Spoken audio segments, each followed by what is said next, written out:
Assalamualaikum teman-teman, kembali lagi bersama kami di kisah horor ya. Kali ini saya akan bercerita Gending Alas Mayit Penyelamatan episode 3 ya. Sebelum cerita kita mulai, alangkah baiknya tekan tombol subscribe, like, and comment.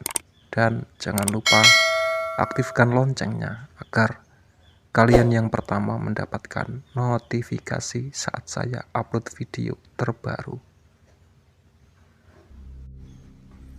Udah tenang aja, ini diminum, ucap perempuan itu sambil menyerahkan segelas teh hangat.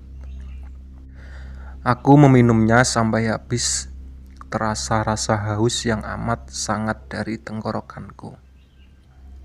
Masnya udah pingsan seharian, warga nemuin mas pingsan di hutan kemarin, jelasnya.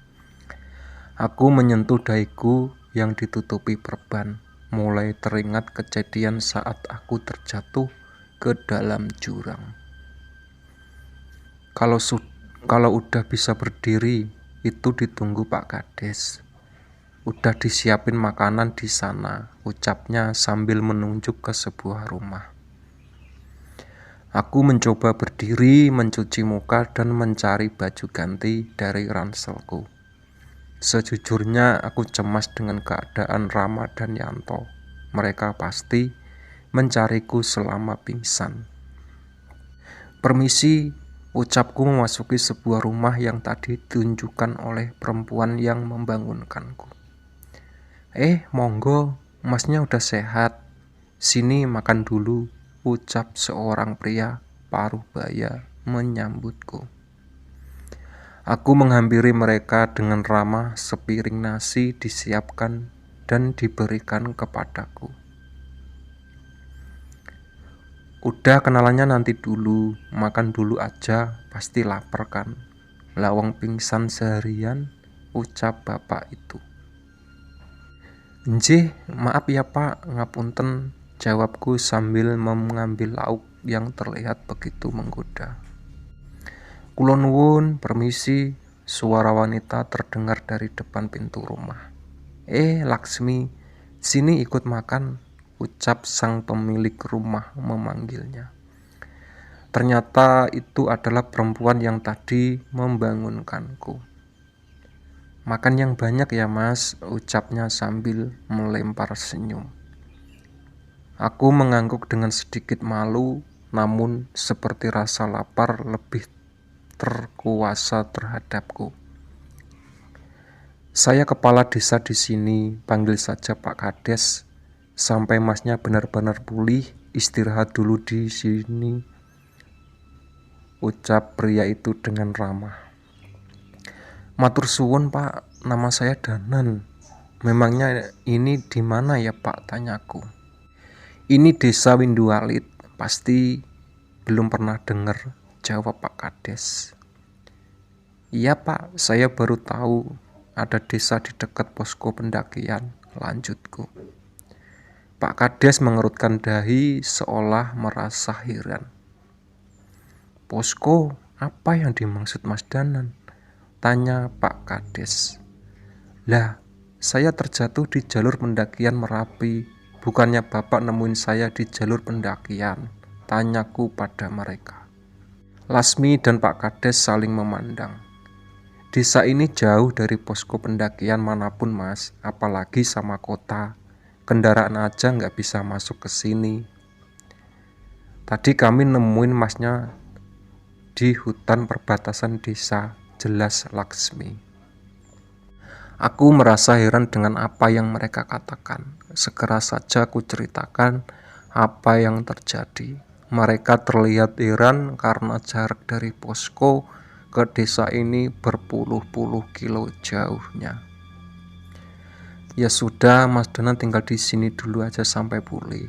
Kalau sudah sehat, nanti kami antar, ucap Pak Kades. Desa yang sungguh damai, terlihat warga-warga yang sangat ramah satu sama lain. Hawa yang sejuk dan pemandangan indah Gunung Merapi selalu setia menemani pagi setiap warga di desa ini. Hanya saja di sini masih serba tradisional. Penerangan menggunakan lampu minyak dan bentuk rumah-rumah yang masih dari kayu merupakan pemandangan yang tidak biasa untukku. "Pagi Mas Danan," ucap Laksmi memecah lamunan di pagi hari.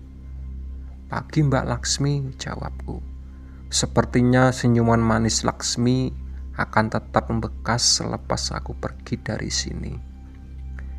Sudah 3 hari aku tinggal di desa ini, di sebuah rumah singgah yang sepertinya diperuntukkan untuk tamu yang mampir ke sini. Rasanya aku mulai merasa cukup nyaman. Aku pun mulai akrab dengan warga di desa ini. Namun, aku tidak mau membuat teman-temanku lebih khawatir lagi. Setidaknya besok aku harus sudah pamit.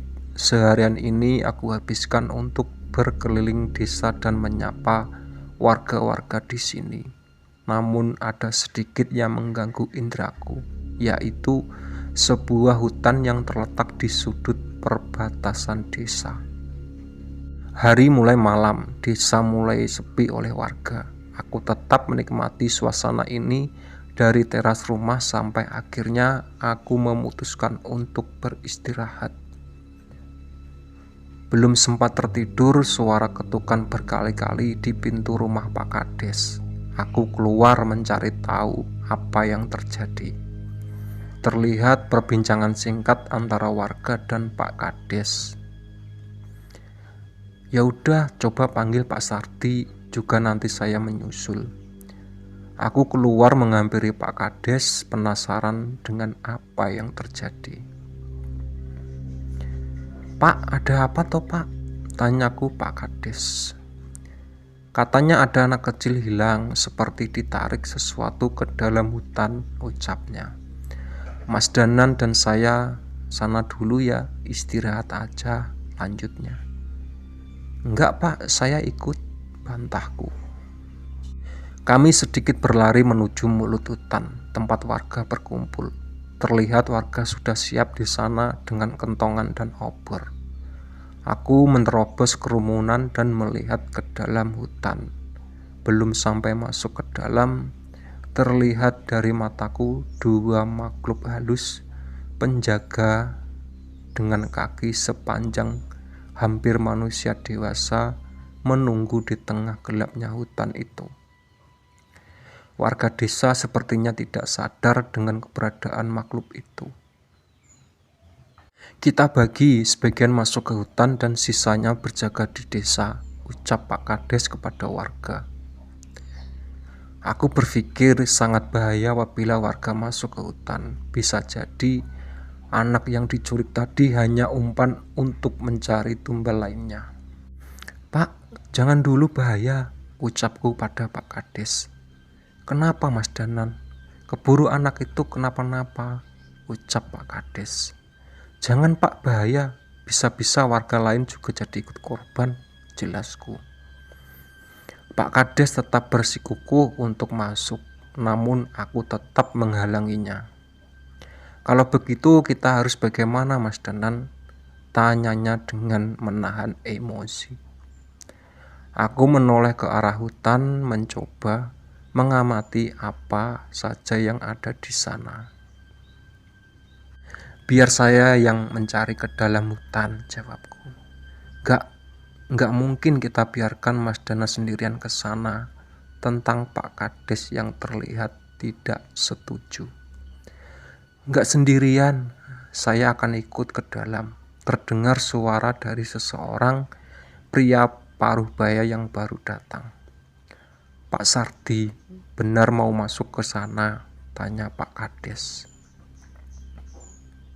Ternyata beliau adalah Pak Sardi, seseorang yang diminta tolong dipanggilkan oleh Pak Kades. "Jangan Pak, bahaya.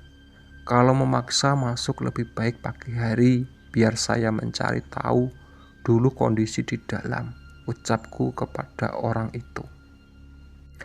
Pak Sardi tidak menghiraukan ucapanku, berjalan maju ke mulut hutan dan membacakan doa-doa yang cukup panjang. Terlihat kedua makhluk penjaga di mulut hutan itu geram dan menghampiri Pak Sardi. Namun, sebelum sempat mendekat, kedua makhluk itu terbakar habis. "Mas, jadi ikut ke dalam," ucap Pak Sardi dengan menoleh ke arahku. Aku yang terkesima dengan apa yang Pak Sardi lakukan, segera meminta opor dari warga dan berjalan masuk ke dalam hutan.